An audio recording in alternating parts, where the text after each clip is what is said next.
Hello, everyone, and welcome. My name is Jean Gallagher, founder of Discover Rising Tides, and welcome to show number 42, Discover Rising Tides, How the Outside Makes the Inside Better, where we explore the importance of the outdoors and maintaining life balance. Through this series, we'll be talking with women business owners to understand their journey. And so today we start with our Healthy Living, Happy Life segment with Denise Stegall, author, curator at Living Healthy List and Healthy Living Liaison. This month's topic, Denise will be talking about nourishing ourselves through our thoughts and feelings. Our second segment will be our main guest, Robin Decker, and closing us out will be our Rising Up segment with Lynn Schuster-Williams, author, founder of Uprising, Unstoppable, Powerful Women Community, and producer of the Be More Conference. And so, Denise, let's get started. All righty. Great to see you, Jean. Good to see you too. Excuse me. So last episode, we were talking about nourishing ourselves when it came to food. So today I'd like to kind of take a little bit of a different approach and look at nourishing ourselves through our thoughts and our feelings. So essentially, our thoughts and our feelings really do kind of rule our life. They are kind of a vital aspect of living a healthy, happy life. If our thoughts are negative, if we are struggling with positivity and gratitude, all of those things, it really can impact our physical body, but also our emotional and mental wellness as well. And of course, all of that equates to a healthy, happy lifestyle when done in the right way, when we're positive and thinking very positively in a good way. And it's easy, as we were talking about food, food is difficult to do, but it's easier to track. And you can, when you are off course because that cupcake was yummy, right? Or the second cupcake shouldn't have happened, but it was equally as good as the first. Absolutely. When your feelings and your thoughts are off balance, sometimes you might not notice right away. I think sometimes what happens is we kind of get into a cycle, we're busy, we're stressed, and we don't feel, our bodies kind of go numb. I equate this to, people who have sugar addiction, they eat so much sugar that, they don't even know what real food tastes like because they haven't had it in such a long time. And I feel that when it comes to our feelings and our emotions, we can get into such a negative spiral that we don't even recognize it as negative. We just recognize it as like, this is just normal. This is just how I am. And that's not necessarily the case. Or it shouldn't be the case. Shouldn't be the case. So for me, I know that there are some triggers that I notice. And for me, we've had the most gloomy, wet spring in California. And I am not complaining a bit, because it's better than burning up in the summertime, literally burning up in the summer. However, I'm kind of done.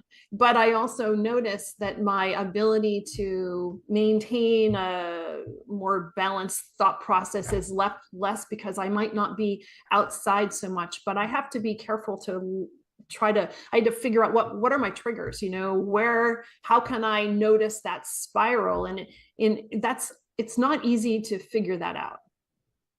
It's one of those things. It's simple, but it's not easy. It is something that we do need to become aware of. And when we start to get into this, like you're saying, it's kind of hard to get out of a negative mindset when, the weather's kind of gray and when we get busy doing things and kind of like stuck in the muck, as I always say. That's of course when we start going into that limiting belief and that, kind of negativity spiral.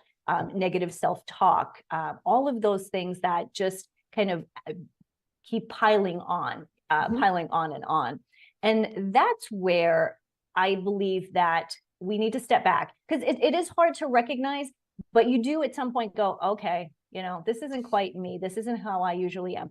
At that point, when you do recognize it, is to step back and to maybe it's do some positive affirmations. It's to start thinking, what are the positive things that I can do here?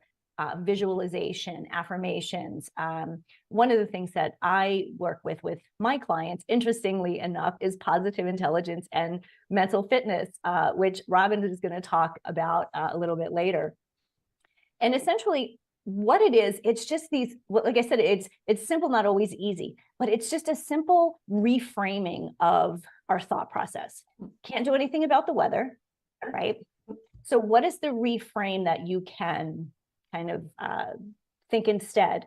Well, like you just said a minute ago, actually, it's better than burning up in the summertime. So it's just a little bit of recognizing the negativity and kind of catching yourself and saying, okay, is this really a problem? Is this really a limiting belief? Is this real? I think sometimes that's another piece is, we start feeling negative and we get into this negative feelings and these emotions, and they're really not emotions that we really feel. We think we are, but the weather can just, that's one thing that can really just put a damper on everything. But it is something that when we are nourishing ourselves, even when we get stuck in those situations, when we're nourishing ourselves with gratitude, with positive affirmations, it takes the edge off of all of those. So you're less likely to get stuck in that negative mindset, that limiting belief, just by nourishing yourself on a regular basis.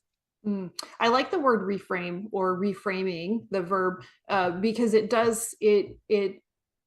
think it's easy to assimilate into your thought process if your word is like, oh, I have to change my thoughts, but there doesn't seem, for me anyways, there doesn't seem to be emotion associated with the word, right? So if you're saying, well, I have to change what I'm thinking, well, now all of a sudden there's some self-judgment thoughts that can come up with just that when you're trying to fix your brain, but you're fixing your brain with a judgmental concept or thought. And so reframing seems less emotional.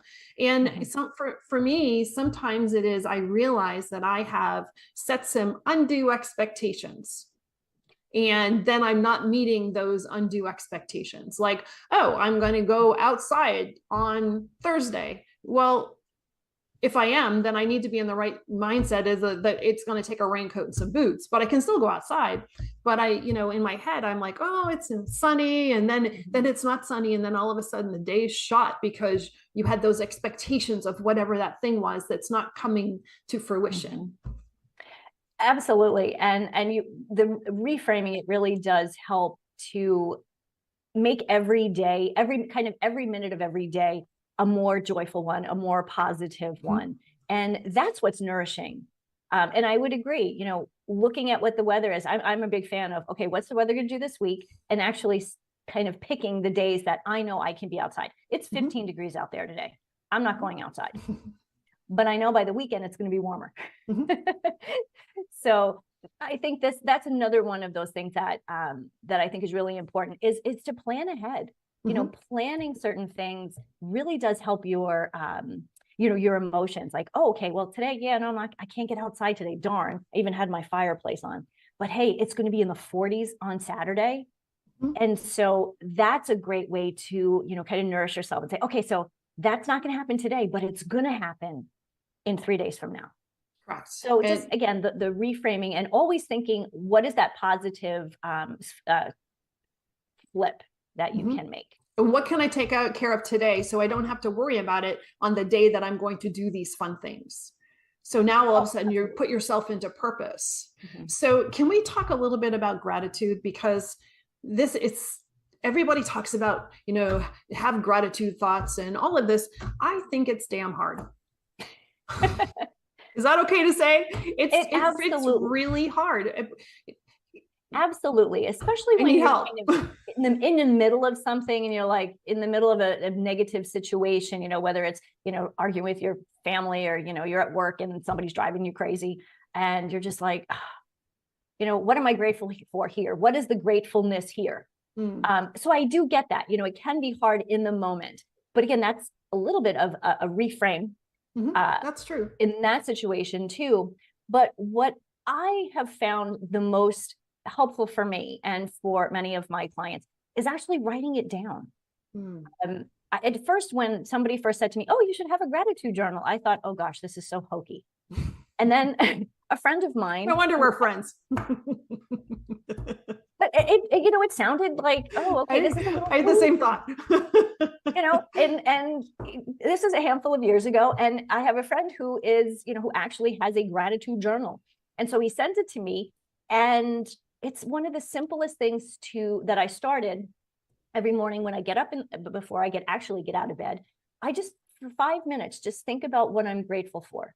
And sometimes it's something ridiculous, like, I had a great night's sleep last night. I love this new pillow. I'm grateful for the pillow. It doesn't have to be this, like, I'm grateful for all of the big, amazing things. It's those little things that really add up. We say the same thing. I say this constantly when it comes to healthy lifestyle and healthy eating. Those small changes, those little incremental steps. And I think it's the same thing with gratitude. It's taking those little things that you may kind of ignore and just saying, I had a really crisp, amazing apple yesterday with my lunch. I was really grateful for that. And in the past, I probably just would have been like, oh yeah, it's a great apple. It was a good apple. No big deal. No more thought. But just to think about it in a little bit of a deeper way. And how does that change things? Say it again. How does that change things, do you think? It actually makes you appreciate what you have in front of you. Rather than always looking for what you want, what you're striving for. It's right in front of you. You can appreciate the person in front of you. You can appreciate the juicy apple. You can appreciate, right here, all of us here on the camera, the two of us on the camera. You can appreciate things like right now. And I think that's important, because we're always looking towards the future. And that's kind of where anxiety comes in, and people are always looking into the future and not living the moment. When you live in the moment, gratitude is actually really, it's heartwarming. It's helpful. It's just a really great feeling that you have.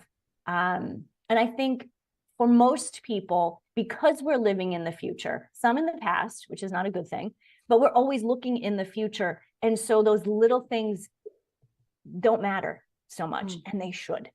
I love how you put that, because I think too, for a lot of people, one of the first things that happens is you're waking up and then your face is in social media. And so now you're looking at all these perfect people, or what appears to be perfect things on social media. And now you're at a mental deficit already. But if you take on that gratitude practice first, it might help alleviate or prevent or push away some of those feelings of lack that can happen when this ridiculous social media gets in our brain. Oh, absolutely. Another trick for that is when you get up, don't look at your phone for an hour or the computer. Get up, enjoy your morning, have a cup of coffee, glass of water, do your gratitude practice. It's also a time when I actually usually read at that point in the morning. I do my gratitude practice, and then I read for half an hour. Usually something fun, because we're all day long I'm reading stuff for work, so I don't want to read work stuff before I get to work. So I think that's another part of gratitude is appreciating doing your gratitude practice in the morning and really extending it for as long as you can before you kind of start your day. I like that a lot. So when you're talking about mental fitness, just to cover a couple of points for people as a takeaway, whenever we talk about fitness, your thoughts are, well, there has to be some steps for fitness, whether it's fitness in exercise and fitness, but for mental fitness, are there some quick steps, or it's really what we're talking about, but can you list it out into a couple of quick things that people should incorporate for some mental fitness? Well, I'll just mention this quickly, because I know this is something that Robin's going to get into a little bit deeper. Mental fitness, when you think about fitness, you think building muscle, right? Building stamina. And essentially, mental fitness is working your mental fitness brain, working your mind, and working your mind in a way that it's stronger, so you can reframe those negative thoughts in a very simple way. And there's a great book that I have upstairs by Dr. Shirzad Chamine, and it's actually called Positive Intelligence. And so that's really where I would have people start, because it really is that introduction. And then, of course, there are coaches who can help take that next step. Great. Thank you. Thanks, Denise. You're welcome. Fun subject, really important subject. Appreciate it. Absolutely. Do I have two? Oh.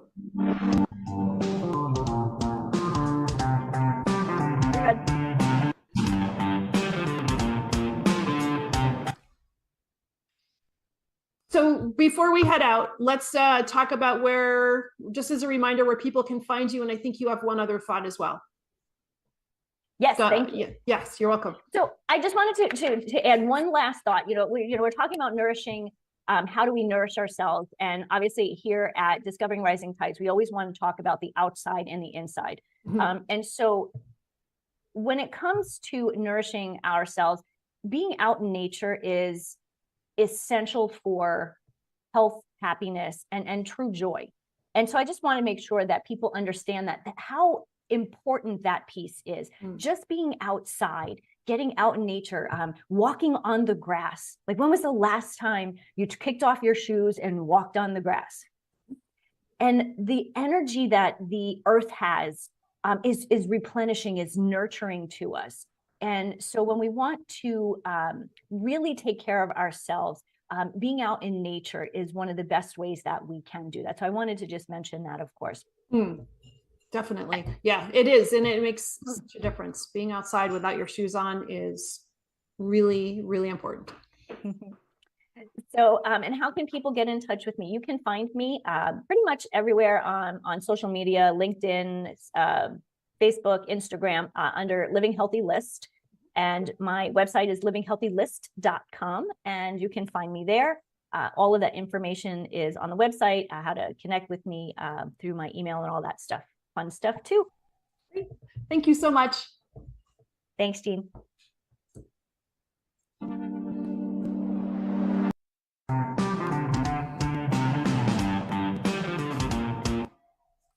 So this is exciting as we move to our main guest, Robin Decker. Hi, Robin. How are you?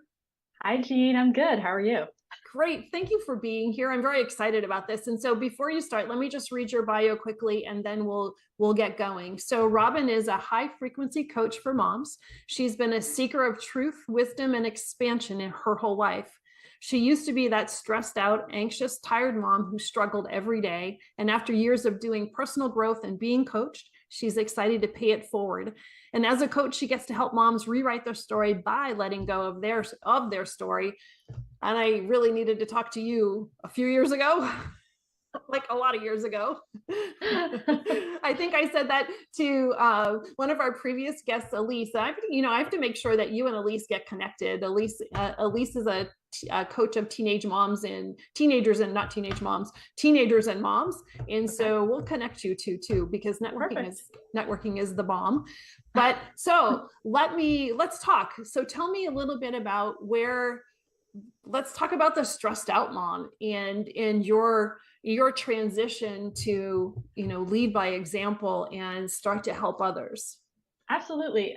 It's so interesting. So before I had kids, I was teaching yoga. I was a massage therapist, and I really felt like on top of the world. I was just, meditating all the time, and I had no obligation. It was just me, right? And I just felt so good in my body and good in my life. And then I got married. That was a wonderful thing. And then I had my girls, and something happened, some sort of alchemical process that brought up a lot of stuff in me that I was not aware of. And I just went into overwhelm, anxiety. I used to say that my brain was on fire because the stress of being a mom, there were lots of contributing factors to the stress. My husband was overseas. He was in the military. He was gone all the time. I had twins. I had no support system around me. I was a full-time student, and I didn't know how to ask for help. So could you have added anything else to that package? Oh my God. I didn't even give you all of it. But anyway, so So I I'm wanted stressed and I'm just listening to it. with a laundry list of craziness and beautifulness too. Like there was so much love happening there, but I was not equipped. I was not, I read all the books. I read, up to leading into, having them, and you can read all the books, but never be physically, emotionally, mentally, energetically prepared for when they show up. And, I was triggered. I was that triggered mom. And my go-to was overwhelm, anxiety, and depression. And I didn't really acknowledge it because I was such a high achiever too. Let's add that to the list. I was always trying to, I graduated with a 4.0, let's just put it that way, while my husband was deployed, while I was raising them, while I had no support system. So I didn't like the story because I didn't like how I was showing up for my girls, and let alone myself. I didn't even put myself into the equation. It was all about them. And so I remember distinctly saying many, many times, this isn't my story. This is not my story. And I wanted to rewrite that story for me, for them, for our family, because I wanted them to be happy. I wanted them to see me happy, and I wanted to show up for them in a much better way. And so I took myself on. I mean, I had been doing personal growth work for years, but this was like a whole new thing. This was like all of my shadows were coming up. All of these old like things that I didn't even know existed were coming up. And I was like, okay, I get to, this is where I get to grow. I like that. That's how I this is where I get to go, and this is where I get to grow. And so I just started asking for help in lots of different areas. And now today, thankfully, my daughters are 12, and I'm now a mental fitness coach. And I actually said yes to coaching several years ago. And that was a huge turning point for me when I got a coach and stayed with her for 3 years. That shifted everything for me because I started giving myself permission to just be my authentic self. There was a lot of shame around, showing up in a way that you're not proud of. And I gave myself permission to forgive myself. That was huge. That was a huge thing. So yeah, and I want to just stop for just a second and backtrack a little bit, because I want to acknowledge you for the willingness to be vulnerable, but also bring that concept up, because I know that there's other people that's going to resonate with as well. So if you are, especially if you are an overachiever, or your expectations are excellence, right? And everything that you do, at some point in time, you have to, I'm going to use the word we use with Denise, because I'm really thinking, I love it. You have to reframe your thoughts, because that excellence in achieving and having everything go wonderfully prior to having kids, you can almost put yourself into, and then you toss in some depression, which I am definitely not an expert on, but you're gonna toss in those, in the thoughts of using the word failure could come up, right? And we really have to be careful that it's not a situation of failure. It's a situation of vulnerability and needing to ask for help. And how hard was that to actually express your vulnerability, to say, I need some help here? Oh man, I still am learning how to ask for help. And actually, so here's the difference that there's this thing that even when you ask for help, can you actually receive it? That there's some people who really I did gave me shivers down my back. You gotta let it in, right? And I think that was a huge. I've only learned how to do that in the last couple of years, Jean, to be quite honest with you. I was asking for help, but there was a little bit of like, there was still a little bit of shame. There was some resentment going on. Like I just really wanted to be healthy and happy. I kept thinking, there was a story, right, of what's wrong with me? Why am I unhappy? Why am I looking at life this way? And that's a very disempowering question to ask. Why why am I like, or why is life? That's so even reframing how you ask the question shifts everything for you. How can I receive this support? How can I be better for myself and my children? What is possible for me here if I let go of the story that I'm a bad mom. Like it's even that simple reframe shifts the energy inside of you. And earlier, Denise, you asked Denise, well, what does gratitude do for you really? Mhm. Everything, every thought form has an energy as a resonance to it. Mm. And so shifting your words, shifting the story, saying thank you. There's a study done with water. A Japanese scientist, he took water and put words on the water and then froze the crystals and put them under a microscope and saw that words like war and hate and anger didn't even create beautiful formed crystals, but things like the word thank you, love, peace, joy, happiness created these gorgeous crystals. So everything is energy, and our words are super powerful, and the story that we're believing affects your energy and everything around you. So yeah. Wow, that's amazing. That's amazing. And so if you trying to put this into a sentence, so the intro. So what's really surprises me, and I think that this is going to touch on some people too. So we talk about your background when you started, and your yogic background, and your meditation practice, and all of these things that are practices of receiving. Right. So you're in a yogic practice and you're receiving breath, and you're yoking your breath to your movement, and you're doing all of these things, and your meditative is you're bringing in and receiving thoughts in. But for you to be able to say, even through that it was difficult to receive the help that's really profound. That's quite a realization, isn't it? Yeah. And it goes to show you that there are these thought processes, these subconscious things, these patterns and beliefs that are running in the background that you're not aware of, but you feel, you feel like, I think you were earlier talking about, how do you know when you're a negative story? Your body tells you, you feel it. You feel the contraction, you feel closed off, you feel lower energy, you feel foggy, like you're not clear, right? And so your body is the barometer of, what am I actually believing right now? If you feel like, if you're leaning in, if you're excited, if you're curious, if you're open, right? You're in a really good, positive frame of mind. And if you're not, if you're shut down, you can see by someone's body language what's really going on with them. And so, how your digestive system is. Oh, that's huge. That's a huge one. In the gut. Oh yeah, for sure. The gut rules all. It rules all. Definitely. So I can see where your experiences have really given you an incredible foundation of being able to teach, but I think mostly to be able to understand and interpret what people are telling you, but also what your clients are not telling you as well, to be that interpreter of, here's what I see, here's what I'm hearing from you, but I think that it's somewhere in between. Yeah. So whenever I'm working with anybody, I work with moms for the most part, I've become really good to, I've become attuned to paying attention to their energy. And I've really learned how to ask deep questions that get to the root of what's really happening.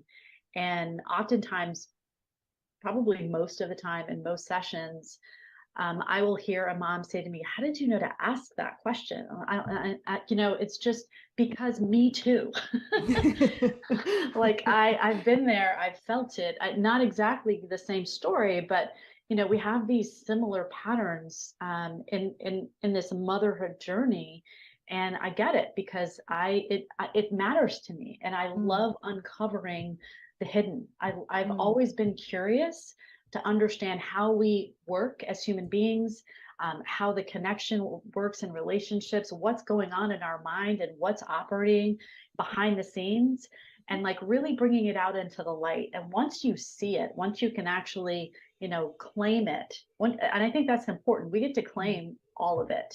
We can't push anything away, because whatever we resist obviously persists, right? So if we can just claim it and say, okay, I witness this, I honor this, this is what's happening, and then just like make it not okay, but normalize it. It's like, this happens to a lot of us. So let's, as Denise said, let's reframe it. Like, what story am I believing? And is this the story that I truly wish to embody? And how can I reframe it? And how can I actually move into a new story? Because it really does, like, we can have all the insight and wisdom in the world, but unless you actually embody it and move into that new way of being, you're going to keep on repeating the same old story again and again and again. So I really like that, because you're not pushing your story away and saying this was a bad story, because that story is a chapter in your life book that you have to acknowledge, accept, digest, and learn and build on. So as you're going through your personal journey and you're talking with coaches and you're figuring out through that 3-year process of being, like, I love the fact that you had a coach for 3 years, because there's that consistency of growth that you both can see. How did you know that you were ready to help people, or how were you called to that? I totally resisted it. I did not. I was like, this is not. That's the best kind. That means you're really supposed to be there. My coach was like, you need to be a coach. And I said, no, this is not for me. And I resisted her for almost a year, until finally she said, I'm just going to give you your first client. I have somebody, she's perfect for you. And so that started the journey. And then as soon as I started it, I thought I just love seeing other moms go, oh, I get it. I can kind of free myself.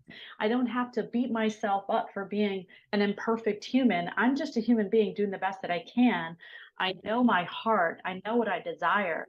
And now I get to do better. And like seeing that light bulb moment go on where they give themselves, full permission to just be themselves and forgive themselves. And okay, so how do I change this? How do I shift this? How do I write my new story?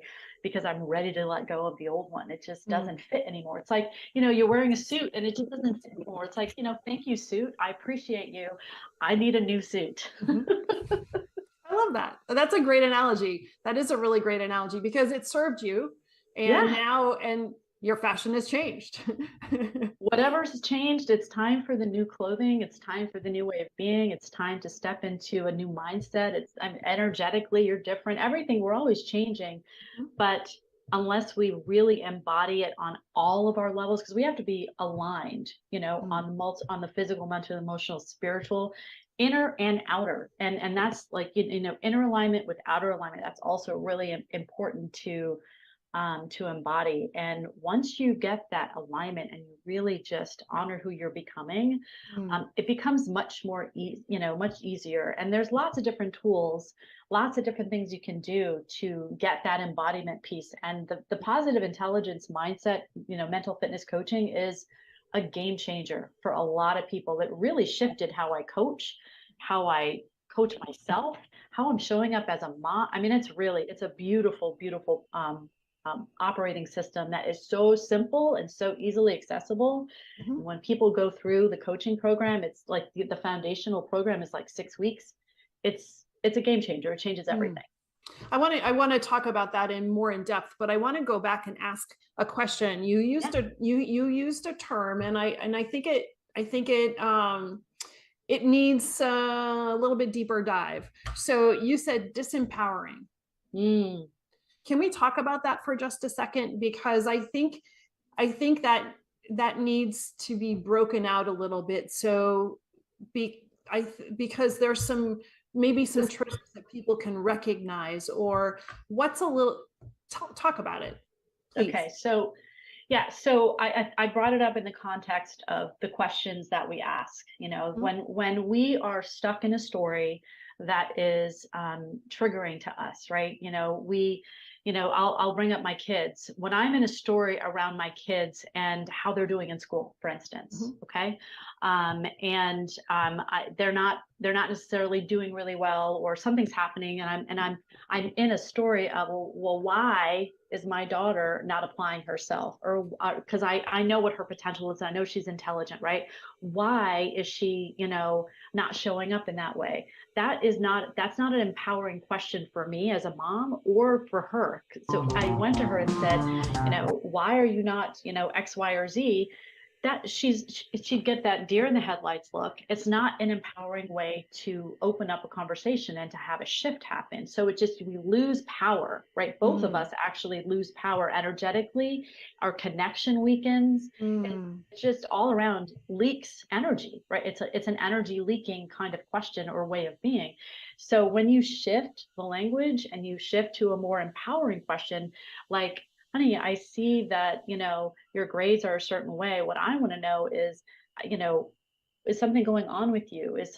Do I need to support you? And how can I support you? Or, just something that actually opens up possibility as opposed to feeling victimized by a low grade or, a bad outcome. Is that kind of like the direction? Is that making more sense? No, that's totally. And I know I've done that multiple times.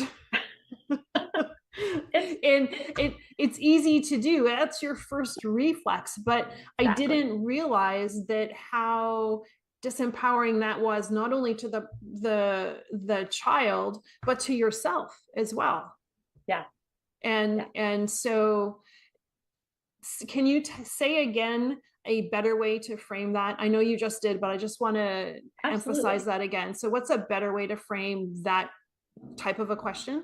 Yeah. So instead of why are you failing this class, or why didn't you do better on that test? I mean, just think of, like, take a moment. I'm just going to say it to you, Jean, and I want you to feel it. Like, why did you not do well on that test? Even if you said it in a positive way, does that even, like, there's no coming back from that, because already you feel judged. There's judgment going on, right? There's like, well, she's already made up her mind. There's no thought of, well, you don't even realize, like, I maybe was feeling sick that day, or maybe my friend told me she didn't want to hang out with me. There's so many factors, right? Because our focus is so narrow in the moment. When you go why, it's like, something's wrong here. But instead of that, if you shift to, honey, I noticed that your grade isn't as high as maybe you might have even wanted it. Can you tell me, was anything going on that day that maybe contributed to not doing well on your test? Did something happen at school? Or, because I know you're so great, you're intelligent, and you love this class, and yeah, share with me what's happening. And then, like, she already feels much more relaxed. Doesn't that feel different in your body, even when I say it? Yeah, and you're giving space for the answer. Yeah, there's a possibility there. Something interesting that Elise had talked about before that I honestly didn't realize, that kids' brains don't fully develop until they're 25, and their ability to think outside of the situation that they're currently in is really difficult for them to think about other things.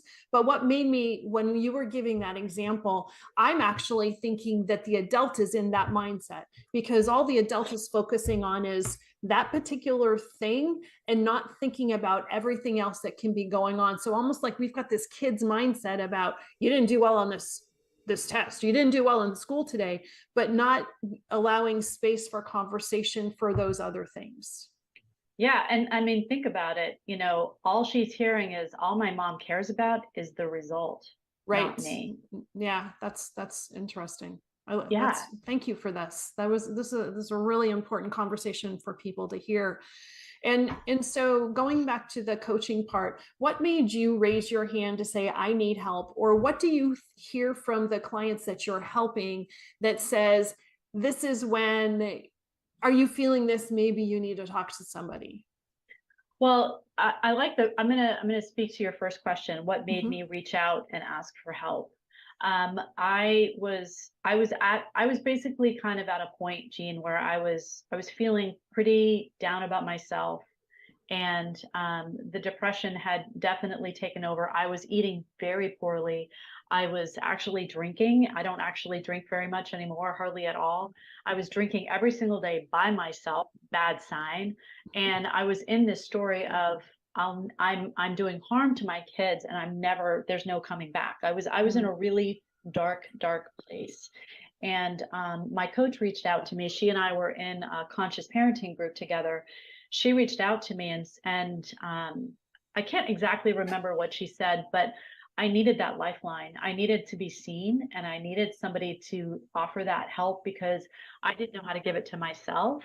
Mhm. And so there was a moment where I was like, okay, this is a choice point. This is a huge fork in the road for me to change my life. I've got to take this. And I'm so glad that I did, because everything, the whole trajectory of my life shifted from that point on into a much more positive direction. We've had these moments in our lives where, everything shifted for us, these really kind of seminal moments. That was one of them. Me saying yes to receiving that support, just, yeah, it shifted my entire life in a much more positive way.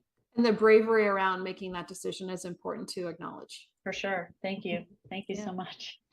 And so your clients, what are you hearing from them? What are they saying, or what are you hearing that's important? A lot of similar things that I went through. It's just, there's a lot of shame around, how they showed up in the past. They're tired of being tired. They're tired of putting their needs last and not being able to care for themselves. There's a lot more awareness around coaching now, and self-care and transformation and healing. It's much more out there in the world, right? So women are really, moms are really catching on. It's like, oh, I need to do self-care. Well, what does that look like? It's not just like going to the nail salon or getting my hair done or getting massage. Those are all wonderful things, but true self-care, truly nourishing things that shift you on a fundamental level, that to me is what self-care is. And so women are finally raising their hand and saying, you know what, I need this. I need to do this. I love my kids and I want them to be happy, but I get to also have my needs met too, because if I show up, fulfilled and with my cup full, I'm a much better mom. My kids actually like being around me now, and really want to participate and contribute, and our connection is stronger. And they're also, I'm modeling that for them. They're seeing, they're able to notice when they're feeling bad and like, oh, mom, I kind of need help here, So it becomes this beautiful exploration for your kids and for you into what is the next sort of, I guess, paradigm, or I love that word, paradigm of parent-child relationship, and it's much more open. We talk about things on a much higher level. And yeah, so I think that's, it's they're tired of being overwhelmed. They're tired of feeling bad about how they showed up. They really just want to be included in the mix, and they're saying yes to the help. They're learning how to receive it. How fortunate it is that it can be part of a conversation, because 25, 30 years ago when my kids were growing up, that it wasn't a topic of conversation, or it was more looked at as I need to talk to a psychiatrist because I'm failing, right?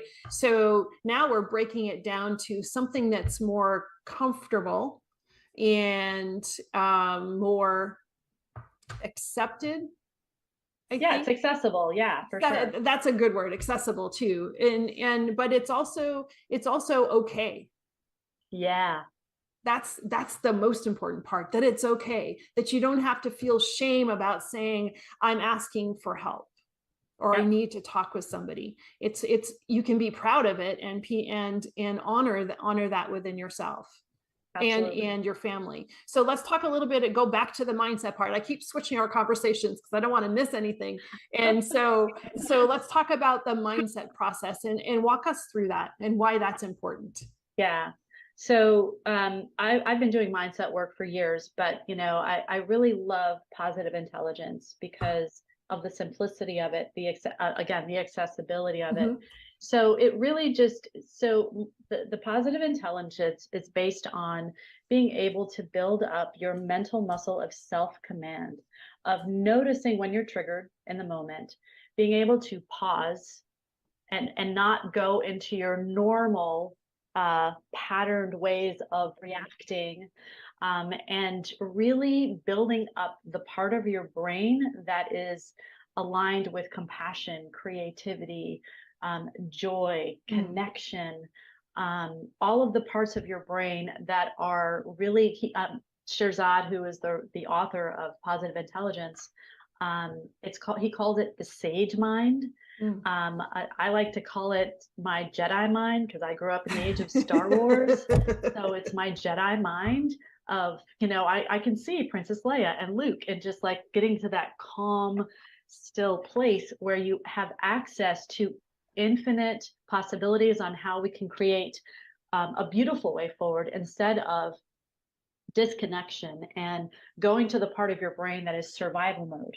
When you go to the part of your brain that is opposite of sage, you're going into fight, flight, freeze. You're going into the sympathetic nervous system. You're going into the subconscious patterned ways of belief to survive. And that doesn't create connection, right? That creates the opposite of connection. And so when you know how to shift and pause in the moment very quickly, or if you do have a negative interaction with anybody, with yourself, with your child, with your spouse, with someone out in public, you quickly shift out of it. You don't stay stuck in it and go, oh, that person, that's this is what happened and I'm such a victim, or blah blah, whatever negative story is going on. You shift and you own your response, and you go, how can I look at this differently? What is actually a gift in this interaction? How can I make this a positive thing instead of a negative thing? Because there are so many things outside of our control. We can't control what others do. We can't control the weather. We can't control our child. We can only control how we respond to it. And when we do that, the energy shift has a ripple effect, not just for us, but for the person that's in front of you. Or just, when you were talking about, oh, I can look forward to the weather on Saturday. It's raining today, so how can I make the best of the rain? How can I, shift that? And, the easiest way to do it is in the moment, get into your body somehow, focus on your breathing, take a moment to pick something up and like really look at it and like touch it. When you get into your senses, you're getting into your body and you're dropping out of this, mind machine, which can be wonderful, but can also be really negative. So sure. Yeah. And it will engage that parasympathetic piece. Yes. And so you used an interesting word. And I think as parents, we think that this word is supposed to rule ourselves. It's control. We are supposed to be in control of our children. We're supposed to be in control of our finances. We're in control of our household. And when you are in a situation that isn't going well, or that feels uncomfortable, that feeling of not being in control can kind of come up like a red flag, or it's standing in the way of allowing. You have to move that aside and understand that you might actually have more control if you allow more of a conversation. 100%. I mean, it's like anything, right? Everything's on a spectrum. There's healthy control, positive control, and then there's detrimental, negative, over control, right? Can you find somewhere in the middle where everybody has a place to step in the ring together and offer themselves authentically and creatively in a way that, okay, so like there's a really beautiful game that you can play. It's called a power game.